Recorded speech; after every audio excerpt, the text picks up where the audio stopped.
तूने मुझे मदद के लिए बुलाया, मैं आ गया। अब बता कौन है वो? वही जो आपके सामने खड़ा है इरफान भाई। तू कहीं देखा देखा सा लगता है, पर अब किसी और को नहीं दिखेगा। तू गुजरात शहर में रहकर मुझे नहीं जानता क्या?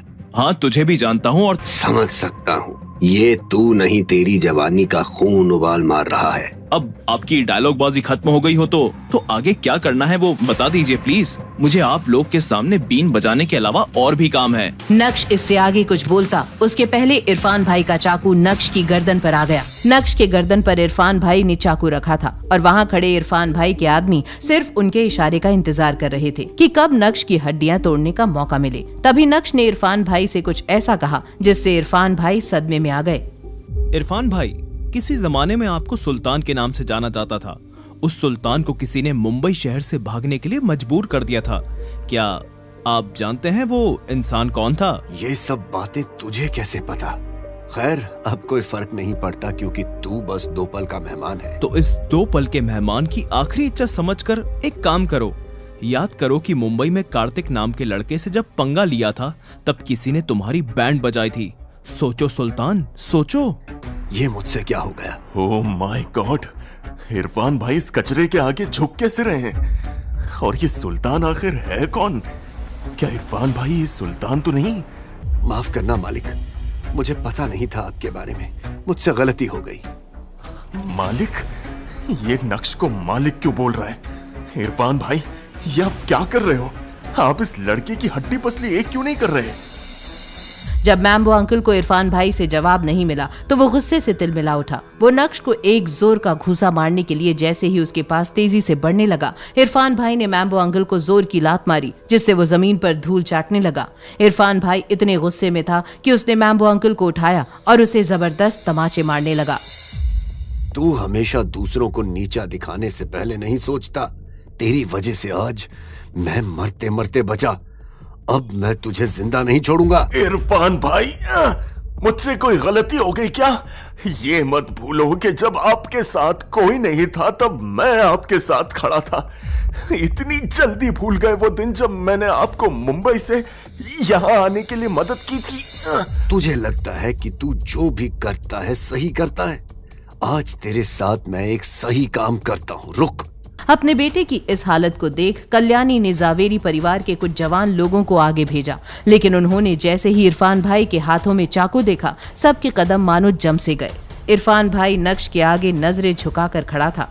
मालिक, मुझे माफ कर दीजिए। मैं बेवकूफ था जो मैम्बो की बातों में आ गया। जो कुछ भी हुआ उसे भुला दीजिए और मुझे जाने दीजिए। मैं ठीक है, कोई बात नहीं। और इतने में नक्श को कॉल आया। जैसे ही नक्श ने मोबाइल स्क्रीन की तरफ देखा तो वो थोड़ा सहम सा गया और वहाँ से बिना कुछ बोले निकल गया। आज तो बाल बाल बच गया। अरे रुको, बस हो गया। लेकिन इरफान भाई, क्यों? तूने ऐसा क्यों किया? तू कितना बड़ा इडियट है मैम्बो। इतना सब कुछ होने के बाद भी तुझे समझ नहीं आया कि नक्श कोई छोटा मोटा आदमी नहीं है।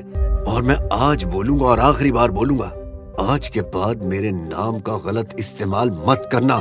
आज से तेरा और मेरा रिश्ता खत्म। इतना बोलने के बाद इरफान भाई अपने आदमियों को लेकर वहाँ से चला गया और जावेरी खानदान को अचानक से होश आया और वो मैम्बो अंकल के पास दौड़ते हुए आए। मैम्बो, तुम ठीक तो हो? ज्यादा तो नहीं लगी? मामू, ओ मामू, ठीक तो हो ना? ज्यादा तो नहीं मारा? पैग लेकर आऊं क्या? जब मैं मार खा रहा था तब तुम बुद्ध बन के खड़े थे। अब बड़ी फिक्र हो रही है मेरी। मुझे ठीक होने दो, एक एक को देख लूंगा। नहीं मामू, हमने पूरी कोशिश की आपको बचाने की।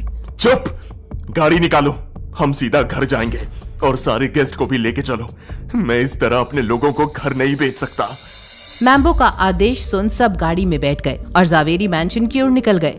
जैसे ही सब मैंशन पर पहुंचे, वहां 6 लग्जूरियस कार्स खड़ी थी। दूसरी कार की फ्रंट सीट पर एक खास शख्स बाहर आया। क्या बात है, कल्याणी देवी की वाकई में बहुत इज्जत है। मिस्टर पटेल पर्सनली यहाँ आए हैं। मिस्टर पटेल के क्या कहने? उन्हें अगर हम जैसे लोग दूर से ही देख लें तो ये हमारी ही किस्मत है। वेलकम मिस्टर पटेल, आप हमारे घर आए, ये हमारी खुशकिस्मती है। जी, ऐसा बोलकर मुझे शर्मिंदा मत कीजिए। अच्छा, क्या नक्श यहाँ पर है? नक्श तो यहाँ पर नहीं है। ओह ठीक है, अगर नक्श यहाँ पर नहीं है तो मैं आप लोगों को ज्यादा डिस्टर्ब नहीं करूंगा। मुझे याद है आज आपका जन्मदिन है। मैंने आपके लिए एक छोटा सा गिफ्ट तैयार किया है। Please accept my gift. अरे पर इसकी क्या जरूरत थी? अच्छा कल्याणी जी, अब मुझे चलना चाहिए।